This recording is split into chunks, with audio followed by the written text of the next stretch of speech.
Tech, Stéphane Zibi. Bonjour à toutes et à tous. Comme l'a confirmé le compte ElonJet, qui suit les mouvements de l'avion privé d'Elon Musk à travers le monde, celui-ci a bien atterri à l'aéroport Ben Gurion à Tel Aviv le lundi 27 novembre au matin.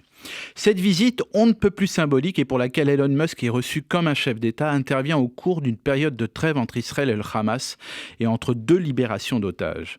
Depuis le 7 octobre, nous avons constaté une très importante hausse des actes antisémites dans le monde. X est l'un des principaux catalyseurs. Il n'y a qu'à voir le nombre de tweets anti-juifs en progression de plus de 900% sur cette même période.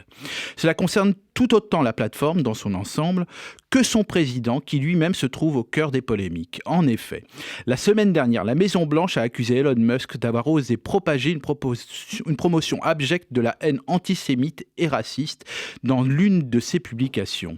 Sous un post affirmant que les personnes juives encourageaient la haine contre les Blancs, le patron de Tesla et SpaceX avait commenté « Tu as dit l'exacte vérité ». Une partie de ses followers s'en était émue et avait réagi. À juste titre, car le penser en privé est une chose, l'affirmer à voix haute au gré d'une conversation en est une autre, l'écrire et l'assumer sur un compte public est encore une étape supérieure. Cela semble relever d'un courant de pensée bien trop rodé malheureusement ces derniers temps.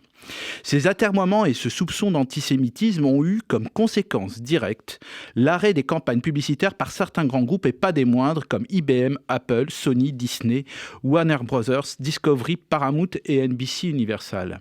Cette visite, au-delà de son aspect opportuniste lié à Starlink, sa société de connexion Internet par satellite pour pouvoir l'exploiter sur tout le territoire israélien, revêtait aussi une certaine symbolique allant bien au-delà des contrats commerciaux. L'exécutif israélien avait bien préparé les choses. Dès son arrivée, Elon Musk, accompagné par le Premier ministre Benjamin Netanyahou, s'est déplacé à Kfar Aza, où il a pu voir, sous la pluie, les ruines de certaines parties du kibbutz. Il a ensuite participé à un Spaces, une interview en direct sur X avec le Premier ministre israélien. Enfin, il a eu droit au visionnage du film de 43 minutes qu'on appelle le film du Hamas. L'après-midi, il a rencontré le président Isaac Herzog avec des familles d'otages. Je cite le président israélien. « Nous sommes inondés d'antisémitisme et la haine des juifs impacte le comportement d'êtres humains dans tant d'endroits dans le monde.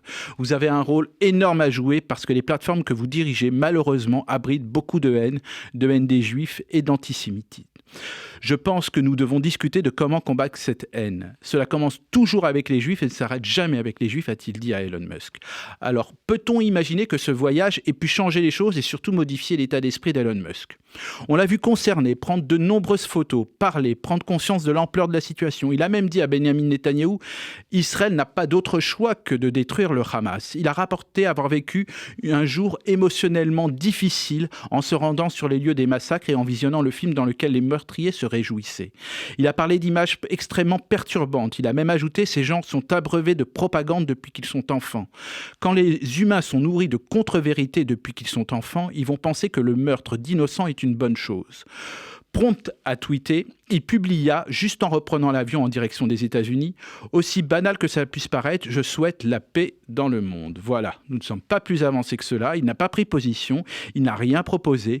Peut-être a-t-il besoin de temps pour digérer toutes ces informations.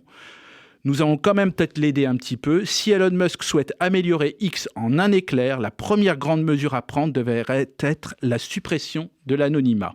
Ainsi, nous limiterions le pouvoir de nuisance des révisionnistes, des négationnistes et autres faisant l'apologie du terrorisme. À la semaine prochaine.